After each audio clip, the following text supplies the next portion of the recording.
di akhir zaman sabada terasa cepat ku kabehan zaman bakalna cuaca genjlong teh artina nu ngaran usim hujan nu ngaran usim panas. Musim hujan diisi ku panas, musim panas diisi ku usum hujan, sehingga sulit bagi petani untuk menerka musim hujan iraha. Sebab terjelas hujan, teu diperkirakan bulan eta hujan baik.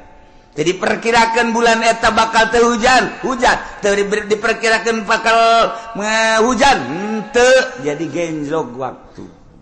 Eta geus tereh deukeut Imam Mahdi datang. Ngecrek hujan ti Kanjeng Nabi bakal ngecrok tapi teu jaradi tatangkala. Panas, ongko usim hujan tapi panas. Ongkos urang naik mobil mewah tapi kesangan. Geus balikan urang ngaji, kuari hudangkeun awak urang nu keur hees supaya gigisik tempo gerak ka alam barzah. Ulah neuleuan batur awak urang bakal dibaringkeun di alam barzah.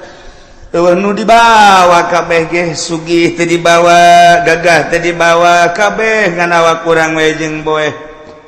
Dibukakeun ieu na ditempelkeun pipi urang kana taneuh.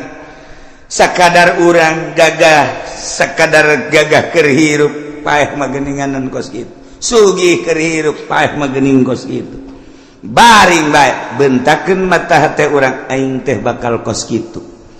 Kabeh nu daek milu rekan-rekan ngan sakada datang ka bibir kuburan. Pemajikan jeung anak datang ka bibir kuburan doang.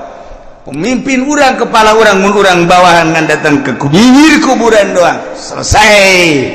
Ditutup kuburan, urang sorangan di jero. Tanggung jawab urang bakal datang amal-amal urang. Bentakeun mata hate urang eta. Nah lamun geus bentak itu kan rada dijaheueuh horengan eta ngaranna bentak udang ngaranna geus inget kanu bogana ka Allah subhanahu